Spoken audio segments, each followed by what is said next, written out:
जो good afternoon, आपका science faculty Ravi sir. आज की जो टॉपिक है मेटल नॉन मेटल का पार्ट 9 है। ये टॉपिक जो है इसमें कुछ कॉमन पॉइंट मिलेंगे, जैसे कि चैप्टर एसिड बेस चैप्टर और आपका मेटल नॉन मेटल में ये टॉपिक जो है इन दोनों में ही मिलेगा आपका। ये है टॉपिक ऑक्साइड्स। तो ऑक्साइड्स जो हम लोग पढ़े हैं अब तक कि दो प्रकार के ऑक्साइड्स होते हैं। जब मेटल रिएक्ट करता है ऑक्सीजन से तब ये उस समय बनाता है बेसिक ऑक्साइड।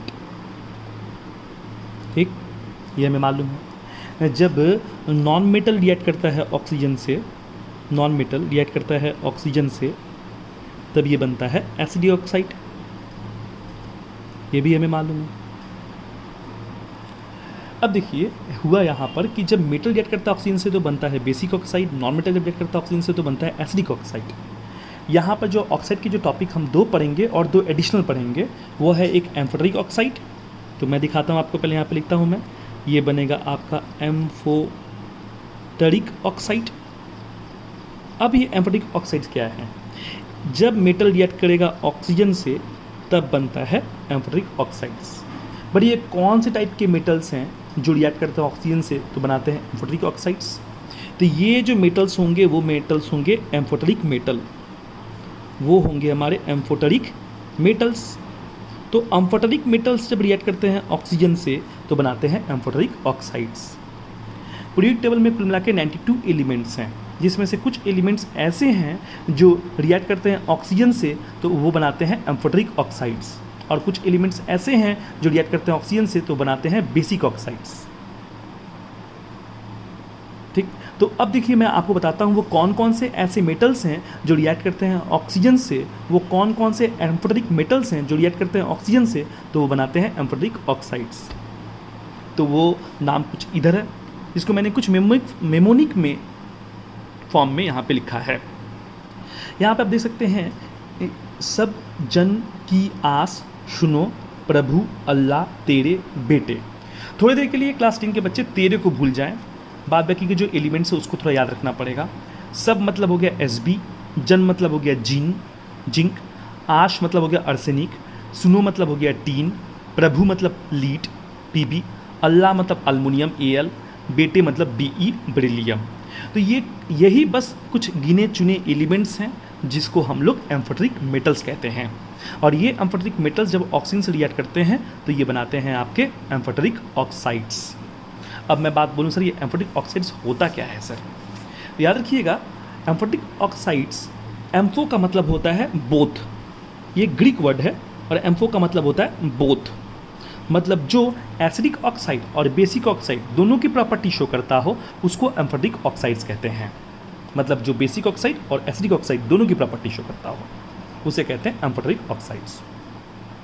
तो यहाँ पर आप देख सकते हैं कुछ ये जो ब्लू रंग के जो हैं हमारे बॉक्स बने हुए हैं, इसमें जितने भी एलिमेंट्स लिखे हुए हैं, पहला देख सकते हैं ग्रुप 1 का एलिमेंट है, और ग्रुप 2 के एलिमेंट्स में एक बेरिलियम को छोड़ के बाद बाकी जितने भी एलिमेंट्स हैं, इनके जितने भी ऑक्साइड्स बने हैं ये सब के सब बेसिक ऑक्साइड्स हैं। और यहाँ पे 13 में और 15 में ये थैलियम और बिस्मथ ये भी बेसिक ऑक्साइड्स हैं। रिमेनिंग जो ग्रीन बॉक्सेस में हैं वो सब के सब एम्फोटेरिक ऑक्साइड्स हैं हमारे, और जो रेड पेन में लिखे हुए रेड बॉक्स में है वो हमारे एसिडिक ऑक्साइड्स हैं। आपको यहाँ पे कुछ दिख रही होंगी, जैसे कि यहाँ पे रेड और यहाँ पे ग्रीन दिख रहा होगा। याद रखिएगा, जहाँ पे आपको दिख रहा है अर्सेनिक एक मेटल है, जहाँ पे देखिए अर्सेनिक 2 है, ऑक्सीजन 3 है, तो जहाँ पे 2:3 का रेशियो है वो एम्फोटेरिक ऑक्साइड्स है, और जहाँ पे 2:5 का रेशियो है वो एसिडिक ऑक्साइड्स है। तो जो रेड जोन में जो 50% है ना, ये AS2O5 ये एसिडिक ऑक्साइड्स है, और जो AS2O3 जो आपको ग्रीन बॉक्स में दिख रहा है वो आपका एम्फोटेरिक ऑक्साइड्स है। ठीक, उसी प्रकार यहाँ पर भी Sb2O3 जो ग्रीन बॉक्स में है, देखिए पूरी तरीके से ग्रीन में है, ये एक एम्फोटेरिक ऑक्साइड्स है, और Sb2O5 ये हमारा एसिडिक ऑक्साइड्स है, इसलिए यहाँ पर हल्का हल्का रेट दिया गया है।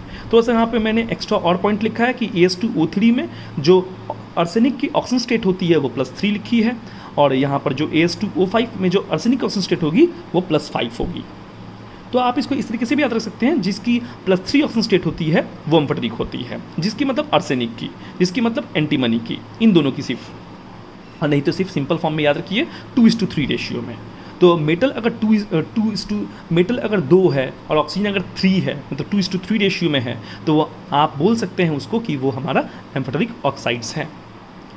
बाद बाकी जितने भी फॉर्मूला हैं देख सकते हैं, Al2O3 गैलियम का देख सकते हैं, यहाँ पर चलाइए इंडियम का, देखिए 2:3 है तो ये एम्फोटेरिक ऑक्साइड्स है, पर जो नीचे वाला है वो बेसिक ऑक्साइड्स याद रखिएगा, इंडियम का ही है, ये थोड़ा सा याद रखना पड़ेगा आपको इस तरीके से।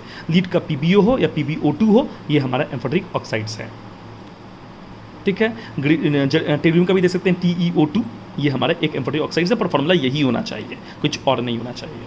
तो जो भी हो, तो मैंने आपको बता दिया कि ये जितने भी ग्रीन बॉक्सेस में हैं ये सब हमारे एम्फोटेरिक ऑक्साइड्स हैं, और जितने भी रेड पेन्स में हैं boron, carbon, silicon, germanium, nitrogen, phosphorus, arsenic का ये वाला, सल्फर, सेलेनियम और फ्लोरीन, क्लोरीन, ब्रोमीन, आयोडीन, ये सब के सब एसिडिक ऑक्साइड्स हैं।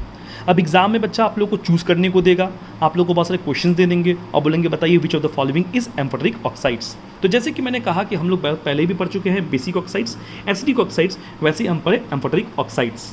तो जैसे कि एग्जाम्पल में आप छोटा सा दे दूँ, जैसे कि अल्मोनियम अब रिएक्ट करेगा ऑक्सीजन से, तो अल्मोनियम जब ऑक्सीजन से रिएक्ट करता है तो फॉर्मेशन क्या करता है बताइए, O2 से, तो ये बनाता है Al2O3। तब आप समझ में आ गया कि सर ये हमारा क्या है, एम्फोटेरिक ऑक्साइड्स है। मतलब जब ये पानी से रिएक्ट करता है, याद रखिएगा, जब ये H2O से रिएक्ट करता है तो ये जो प्रोडक्ट बनाता है ये बनाता है AlOH3 बनाएगा, AlOH3 बनाता है, और ये क्या है, एम्फोटेरिक हाइड्रोक्साइड है। उसी प्रकार से जैसे कि आप और भी दे सकते हैं, जैसे कि आप मान लीजिए कुछ भी दे सकते हैं, आप यहाँ पर दे दीजिए बेरिलियम दीजिए, BeO दे दीजिए, इसको H2O से रिएक्ट करवाइए आप, H2O से, तो ये जो बनेगा वो बनेगा बेरिलियम हाइड्रोक्साइड, BeOH2 बनेगा। तो ये भी एम्फोटेरिक हाइड्रोक्साइड है। इसको बेसिक हाइड्रोक्साइड मत कहिएगा गलती से भी, तो याद रखिए इसका मतलब ये हुआ, जैसे कि मान लीजिए यहाँ पे मैं लिख दिया आपको, यहाँ पे SnO2 लिख दिया, तो SnO2 जब रिएक्ट करता है पानी से तो ये जो बनाएगा वो बेसिक ऑक्साइड नहीं बनाएगा, याद रखिएगा, ये बनाएगा एम्फोटेरिक ऑक्साइड्स बनाएगा, ये बनाएगा आपका एम्फोटेरिक ऑक्साइड्स। जैसे कि इसका फार्मूला क्या होगा, अब इसका फार्मूला होगा हमारा Sn। अब देखिए यहाँ पर Sn है, ऑक्सीजन कितनी 2, इसकी वैलेंसी कितनी +4 है, तो यहाँ पर OH4 बनेगा, Sn ये बनेगा, SnOH4 बनेगा। तो ये सिर्फ OH को देख के आप बेसिक मत कह दीजिएगा, ये सब हमारे एम्फोटेरिक हाइड्रोक्साइड्स हैं। तो एम्फोटेरिक मेटल्स बनाते हैं जब ऑक्सीजन से रिएक्ट करते हैं तो बनाते हैं एम्फोटेरिक ऑक्साइड्स, और एम्फोटेरिक ऑक्साइड जब पानी से रिएक्ट करते हैं तो बनाते हैं एम्फोटेरिक हाइड्रोक्साइड। और ये हाइड्रोक्साइड जो बना है एम्फोटेरिक हाइड्रोक्साइड, ये याद रखिएगा, ये एसिडिक भी है, ये एसिड भी है, और ये बेस भी है, ये दोनों का काम करती है। डिपेंड करता है कि आप इसका रिएक्शन करवा किसके साथ रहे हैं।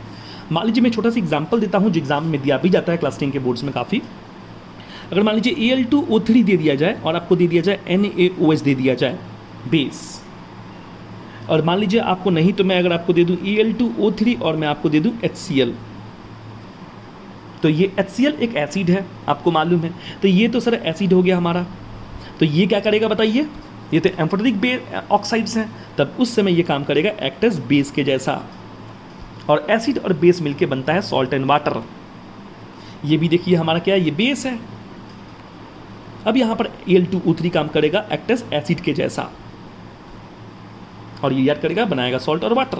तो देखिए थोड़ा सा ध्यान से इसको बनाइएगा सॉल्ट को, क्योंकि ये जो सॉल्ट बनाता है कॉम्प्लेक्स सॉल्ट बनाता है। हाँ, हालांकि जब ये एसिड रिएक्ट करता है तो सिंपल सॉल्ट बनाता है, Al और Cl मिलके बन जाता है AlCl3 और बन जाता है H2O।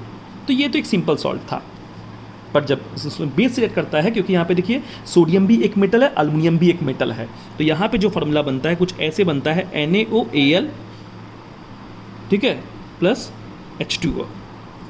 तो ये थोड़ा सा गलती हो गया बच्चे, इसको ऐसे लिखिए आप, Na लिखिए और यहाँ पे लिखिए NaAlO लिखिए, इस तरीके से जाके लिखिए। अब देखिए सोडियम की वैलेंसी कितनी होती है, +1 होती है, हमको मालूम है। अल्मीनियम की वैलेंसी कितनी होती है, +3 होती है, हमको मालूम है। तो 1 और 3 को ऐड कीजिएगा तो 4 आएगा, है ना। और एक ऑक्सीजन की वैलेंसी कितनी होती है, 2 होती है, -2। तो 2 ऑक्सीजन की वैलेंसी कितनी होगी, -4। तो कंपाउंड तो न्यूट्रल है ये, तो यहाँ पे 4, यहाँ पे 2 लिख दीजिए आप, NaAlO2 लिख दीजिए। तो ये आपका हो जाएगा हमारा एक कॉम्प्लेक्स सॉल्ट, क्योंकि कॉम्प्लेक्स सॉल्ट में इसलिए कहा क्योंकि यहाँ पे 2 मेटल है, याद रखिएगा। इसको हम लोग सोडियम अल्यूमिनेट भी कहते हैं, ठीक है। ऐसे ही आपको जिंक के साथ भी दे सकता है, जिंक ऑक्साइड भी हमारा क्या है, एम्फोटेरिक ऑक्साइड्स है। ये अगर रिएक्ट करता है मान लीजिए NaOH के साथ, तो ये है हमारा बेस, तो उस समय ये काम करेगा एक्ट एज एसिड के जैसे। तो ये बनेगा कैसे, आप लिखिए NaZnO लिखिए पहले, और यहाँ पे आप H2 लिख दीजिए आराम से। अब देखिए यहाँ पर जिंक की ऑक्सीजन स्टेट कितनी होती है, +2, सोडियम की कितनी होती है, +1। दोनों को जोड़िएगा तो 3 होगा, पर ऑक्सीजन का 2 होगा, 2 होता है जैसे कि हमको मालूम है। अब डबल कीजिएगा तो 4 हो जाएगा, तो सोडियम को यहाँ पे डबल करना पड़ेगा, तो सोडियम को यहाँ पे Na2 लिख दीजिए। देखिए अब सोडियम का हो गया वैलेंसी आपका +2 और जिंक का हो गया 2, टोटल मिला के हो गया 4, तो ऑक्सीजन को लिखना पड़ेगा यहाँ पर आपको 2, क्योंकि एक ऑक्सीजन का होता है -2, तो 2 ऑक्सीजन का होगा -4 और -4 और इधर +4, अब हो गया न्यूट्रल और ये बना आपका सोडियम जिंकेट। इस तरीके से आपको नाम भी याद रखना पड़ेगा। और ये हो गया हमारा कॉम्प्लेक्स सॉल्ट। एसिड से तो इजी है इसका रिएक्शन करना, ZnO दे दिया आपने और यहाँ पर HCl दे दिया और ये आपने जो बनाया ZnCl2 और यहाँ से बन जाएगा H2O, बस खत्म। तो एसिड से जब ये रिएक्ट करता है तो सिंपल सॉल्ट बनाता है, पर जब ये बेस रिएक्ट करता है तो कॉम्प्लेक्स सॉल्ट बनाता है। ये भी याद रखिएगा, एग्जाम्स में ये भी पूछ सकता है। तो हालांकि मैंने इनकी प्रॉपर्टी को एक्सप्लेन कर दिया कि एम्फोटेरिक कहते किसे हैं। और याद रखिएगा एक बात और कि H2O भी जो होता है वो भी एक एम्फोटेरिक ऑक्साइड्स होता है, बिल्कुल ना भूले। H2O को न्यूट्रल मत कहिएगा, क्योंकि H2O जब एसिड से रिएक्ट करता है तो बेस की प्रॉपर्टी शो करता है, और जब H2O किसी बेस से रिएक्ट करता है तब उस समय H2O एसिड की प्रॉपर्टी शो करता है। होप सो आपको ये समझ में आया होगा। अब चलिए मैं आपको एक और बताता हूँ ऑक्साइड्स, जिसे हम लोग कहते हैं न्यूट्रल ऑक्साइड्स। तो न्यूट्रल ऑक्साइड किसे कहेंगे, याद रखिएगा बस 3 एग्जाम्पल्स हैं, कार्बन मोनोऑक्साइड, नाइट्रोजन ऑक्साइड और N2O, जिसको हम लोग लाफिंग गैस कहते हैं, और कार्बन मोनोऑक्साइड को हम लोग सूटी फ्लेम भी कहते हैं, जिसको हम लोग हाइड्रोकार्बन्स के चैप्टर में पढ़ चुका है। और नाइट्रोजन ऑक्साइड या मोनोऑक्साइड जो भी कहें, ये 3 जो ऐसे कंपाउंड हैं हमारे जिसे हम न्यूट्रल ऑक्साइड्स कहते हैं। बस इतना काफ़ी है, सफिशिएंट है। एम्फोटेरिक ऑक्साइड्स में और 3 एडिशनल आपको याद रखने पड़ेंगे। एक तो याद रखना पड़ेगा Cr2O3, याद रखिएगा आप Fe3 Fe2O3 और याद रखिएगा V2O5 वेनेडियम पेंटाऑक्साइड। ये 3 जो हैं हमारे और एक्स्ट्रा ये जो हमारे एम्फोटेरिक ऑक्साइड्स हैं। मैंने आपको बस इसलिए इसको बता दिया कि मे भी अगर एग्जाम में आए तो आप लोग इसका जवाब दे पाओ। हालांकि स्टैंडर्ड्स लेवल में काफ़ी पूछे जाते हैं ये सब, तो आप देख सकते हैं बच्चों, मैंने यहाँ पे लिख भी दिया था। और एक बात याद रखिएगा, नॉन मेटल हमेशा न्यूट्रल ऑक्साइड पैदा करता है और नॉन मेटल हमेशा एसिडिक ऑक्साइड पैदा करता है, तो ये बात कभी ना भूले। और मेटल जो होता है बेसिक ऑक्साइड पैदा करता है, एम्फोटेरिक ऑक्साइड पैदा करता है, और मेटल एसिडिक ऑक्साइड भी पैदा कर सकता है। पर याद रखिएगा कंडीशन ये कि मेटल की जो वैलेंसी हो वो 5, 6, 7 हो। मेटल जब एम्फोटेरिक ऑक्साइड पैदा करता है तो उसकी कंडीशन ये होती है, उसकी वैलेंसी अगर उसकी ऑक्सीजन स्टेट अगर 4 होगी तो वो एम्फोटेरिक ऑक्साइड पैदा करेगा। अगर मेटल 1, 2, 3 ऑक्सीजन स्टेट शो करता है तो बेसिक ऑक्साइड बनता है। इन सब चीज़ों में इस प्रिंसिपल को मत लाइएगा, ठीक ना। इसकी एक अलग स्टोरी थी जो मैं आपको बता चुका हूँ। ये तब होगा जब मान लीजिए आप एक्स्ट्रा और भी पढ़ने जाओगे भीतर, तब जैसे कि ये आपको मालूम है यहाँ के बारे में स्टडी कर लिया, जिसको हम ग्रुप 1 कहते हैं, ये ग्रुप 2 पढ़ लिए। जैसे कि जिरकोनियम है, देख सकते हैं आप यहाँ पे, ये भी एक एम्फोटेरिक ऑक्साइड बनाता है। पर हालांकि क्लास 10 के बच्चों आपको ये जानने की जरूरत नहीं है, ये एडवांस क्लास के जो बच्चे हैं 11, 12 के, उनको जानने की जरूरत है। तो जिंक जिरकोनियम जो है वो भी हमारा एम्फोटेरिक ऑक्साइड बना सकता है, ठीक है। जैसे कि मैंने आपको तो ये बता दिया यहाँ पर, वेनेडियम पेंटाऑक्साइड Cr2O3 और Fe2O3 ये हमारे जो है ये हमारे एम्फोटेरिक ऑक्साइड बनाते हैं, जिनकी ऑक्सीजन स्टेट कितनी 3, 3 और 5 है, ठीक है। ये एक्सेप्शन केस इसलिए दिया क्योंकि यहाँ पे मैंने लिख चुका है पहले ही कि जिसकी 3 होती है वो बेसिक होती है, पर नहीं, यहाँ पर देख सकते हैं 3 है पर ये एम्फोटेरिक है।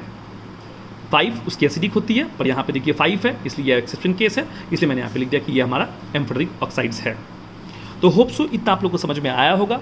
10 के बच्चों इसको अच्छे से याद कर लीजिएगा। इस जो मेमोनिक मैंने यहाँ पे लिख के दिया है इसको अच्छे से याद कर लीजिएगा। इसके ऑक्साइड्स आपको मिलेंगे एग्जाम में, तो आप इसको आराम से बता पाओगे। चलो मैं कुछ क्वेश्चन सॉल्व करता हूँ जो एग्जाम्स में प्रीवियस ईयर में पूछे गए हैं।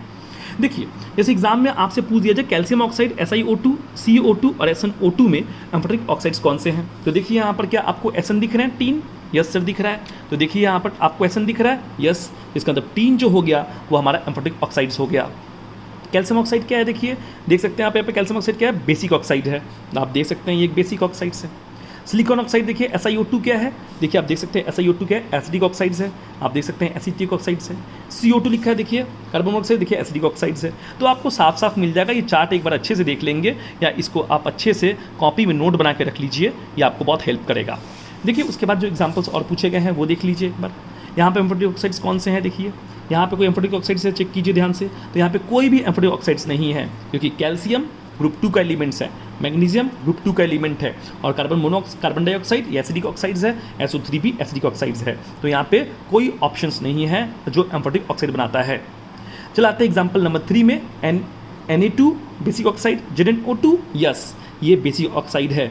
जन देखिए यहाँ पे लिखा हूँ मैं, फिर यहाँ पे लिखा है Al2O3 अल्लाह, देख सकते हैं अल्मोनियम ऑक्साइड्स, ये हमारा क्या है एम्फोटेरिक ऑक्साइड्स हैं। वैसे ही Fe2O3 एक्सेप्शन केस में आपको बताया था एम्फोटेरिक ऑक्साइड, ये एक एम्फोटेरिक ऑक्साइड्स है। Cr2O3 जो बच्चे ये भी हमारा एक एम्फोटेरिक ऑक्साइड्स है। SnO आप देख सकते हैं टीन का मैंने बताया था, तो SnO एक एम्फोटेरिक ऑक्साइड्स है। हालांकि SnO2 लिखो या SnO लिखो, मैं पहले भी कह चुका हूँ कि जो ग्रीन बॉक्स में है इनके ऑक्सीजन की वैल्यू चेंज भी हो सकती है, उसमें कोई दिक्कत नहीं है। जो कंप्लीट ग्रीन बॉक्सेस में है तो वो हमारे एम्फोटेरिक ऑक्साइड्स हैं। हालांकि यहाँ से कि आप अब निकाल सकते हैं यहाँ पे SnO2 PbO ये सब जितने भी हैं ये हमारे एम्फोटेरिक ऑक्साइड्स हैं। वैसे यहाँ पे ZnO2 Al2O3 और PbO PbO2 यहाँ पे चारों के चारों एम्फोटेरिक ऑक्साइड्स हैं। H2O आप लोग को बता चुका हूँ ये एक एम्फोटेरिक ऑक्साइड्स है। CO न्यूट्रल, NO न्यूट्रल और N2O न्यूट्रल। तो बच्चों ऐसे ही क्वेश्चंस आप लोग को देगा, आपको बताना पड़ेगा कि कौन सा एम्फोटेरिक ऑक्साइड्स है, कौन सा न्यूट्रल और कौन सा एसिडिक ऑक्साइड्स है। होप सो आप लोग को चीज़ें समझ में आई होंगी। अगर नहीं समझ में आई होंगी तो प्लीज़ मुझे बताइएगा, मैं और कुछ सुधारने की कोशिश करूँगा। अगर मैं बहुत फास्ट बोलता हूँ तो प्लीज़ आप लोग स्लो करके देख सकते हैं उसको। मैं फास्ट इसलिए बोलता हूँ क्योंकि वीडियोज़ लेंदी ना हो, इसलिए बोलता हूँ, नहीं तो बच्चे देखेंगे नहीं। तो होप सो आप लोग अच्छा लगा होगा। मैं नेक्स्ट वीडियो अपलोड करूँगा, तब तक के लिए गुड बाय।